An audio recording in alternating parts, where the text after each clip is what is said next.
ধৈর্যই আমাদের শক্তি, ধৈর্যই আমাদের সম্বল, ঠিক কিনা? আমার প্রিয় ময়মনসিংহবাসী, ধৈর্য এমন একটা গাছ, আমার দিকে তাকান, খেয়াল করে শুনেন, জরুরি কথা। ধৈর্য এটা এমন একটা গাছ যেই গাছের চারিদিকে কাটা, কিন্তু এই গাছের ফলটা বড় মিষ্টি। ধৈর্য এমন একটা গাছ যে গাছের চারিদিকে কাটা, কিন্তু এই গাছের ফল বড় মিষ্টি, সুমিষ্ট। ধৈর্য যদি ধরতে পারেন, এর ফলাফল দিব কে? আমরা 16 বছর ধৈর্য ধরছি না? এই ফলাফল আমাদেরকে আরশের উপর থেকে দান করেছে কে? বিপদ আসবে, জুলুম আসবে, একটু ধৈর্য ধারণ করবেন, ফলাফল পেয়ে যাবেন, ঠিক কিনা বলেন?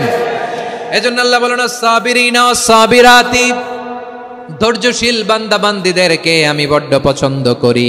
ওয়ালা নাবলুয়ান্নাকুম বিশাইইম মিনাল খাউফি ওয়াল জু'i ওয়া নাকসিম মিনাল আমওয়ালি ওয়াল আনফুসি ওয়াস সামারাত ওয়া বাশশিরিস সাবিরিন।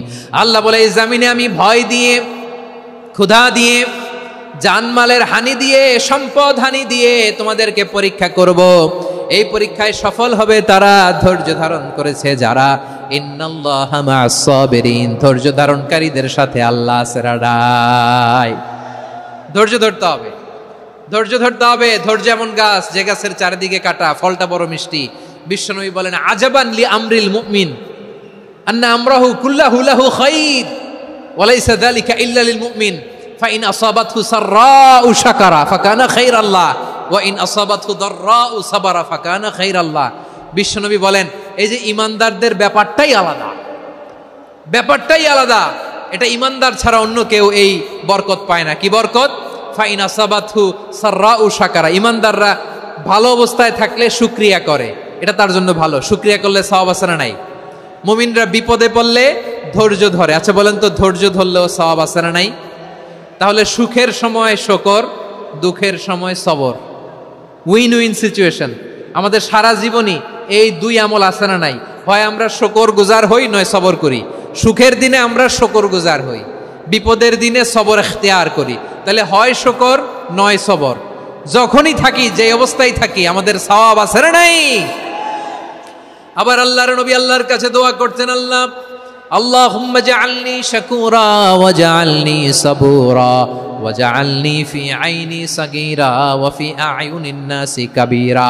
তিনি বলতেন, আল্লাহ আপনি আমারে শুকরগুজার বান্দা বানান, ও আল্লাহ আপনি আমারে ধৈর্যশীল বান্দা বানান, আমার চোখে আপনি আমারে ছোট বানান, জনতার চোখে আপনি আমারে বড় বানান। পড়েন আমিন।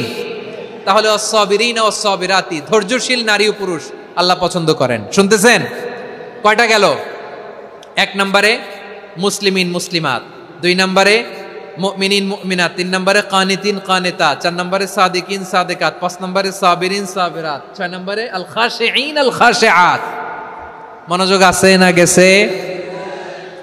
আল খাশিঈন মানে বিনীত, বিনীত, যারা আল্লাহর কোন আদেশ অমান্য করার ভয়ে যাদের হৃদয়ে প্রকম্পন শুরু হয়ে যায়, আল্লাহর আদেশ না জানি লঙ্ঘন হয়, সবসময় হৃদয় কাঁপতে থাকে, হৃদয়ে থাকে খুশু। আল্লাহ বলেন, কাদ আফলাহাল মুমিনুনাল্লাযীনা হুম ফি সালাতিহিম খাশিউন। সফল হয়েছে ওই ব্যক্তিরা যারা ঈমান এনেছে আর যারা নামাজের মুসল্লায় যখন দাঁড়ায় তারা বিনীতভাবে আল্লাহর সামনে দাঁড়ায়। নামাজের জায়নামাজে যখন দাঁড়াবো আমরা ভাববো, হতে পারে এটাই আমার জীবনের শেষ নামাজ। আমার কলিজার টুকরা ময়মনসিংহের ভাইয়েরা, এই চিন্তাটা নামাজে যখন দাঁড়াই, এই চিন্তাটা মাথায় রাখা যাবে? যাবে? যখন দাঁড়াবো ভাববো, হতে পারে this could be my last and final সালাত, হতে পারে এটাই আমার জীবনের শেষ নামাজ, ঠিক কিনা বলেন? তাইলে অন্তরে খুশু আসবে।